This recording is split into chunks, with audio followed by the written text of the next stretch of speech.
Je suis le fils d'un immigré juif polonais, arrivé clandestinement en France et qui a été travailleur clandestin les premiers mois de son séjour dans ce pays. J'ai pas toujours vécu en immigré ni en nostalgie de l'immigration.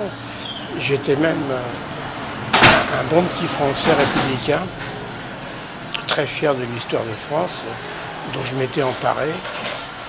Donc il a fallu qu'il y ait la guerre, l'occupation de la France par les nazis, le comportement, indifférent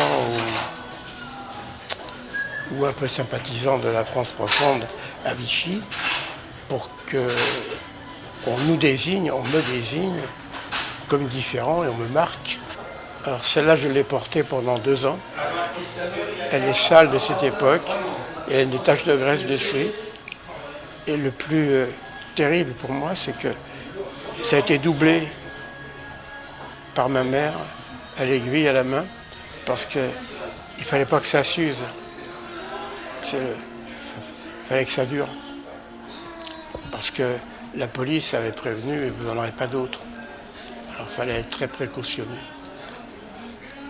Quand il m'a fallu porter cette chose, normalement ça a commencé le 7 juin, qui était un dimanche 42. Donc je suis parti au collège avec ça dans la matinée du 8 juin. Et j'avais le sentiment d'être devenu invisible. Parce que les gens regardaient ailleurs. Ils regardaient au-dessus, à gauche, à droite, mais ils ne me regardaient plus.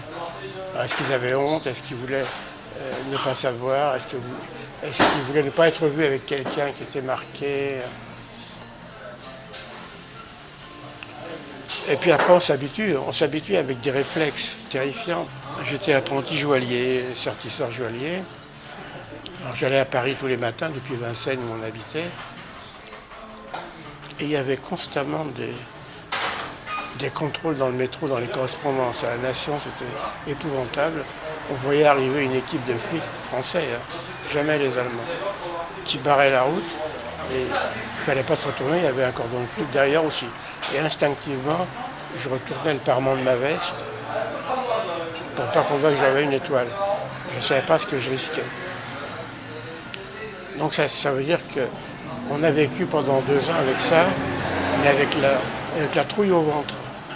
Parce qu'au-delà de la rafle possible, des arrestations individuelles possibles, quand un flic vous voyait avec ça sur la poitrine, il vous tournait autour, comme autour d'une bagnole, pour voir si les phares sont en bon état, si le rétroviseur est bien à sa place. Il n'y a aucune raison qu'un garçon de 15 ans n'ait pas envie de vivre comme les autres. Parce que les gens s'imaginaient, après la guerre, qu'on a passé ces 2 années et les années suivantes à pleurer. C'est stupide. Hein. Quand on a accepté de continuer à vivre, on vit. Et donc quand j'ai quitté mon atelier le soir vers 5h30, c'est tout près des grands boulevards, eh bien je refaisais le même jeu. J'allais sous une porte cochère, je retournais prendre ma veste, je changeais d'identité, j'allais au cinéma. Et de la même manière, j'allais à la piscine.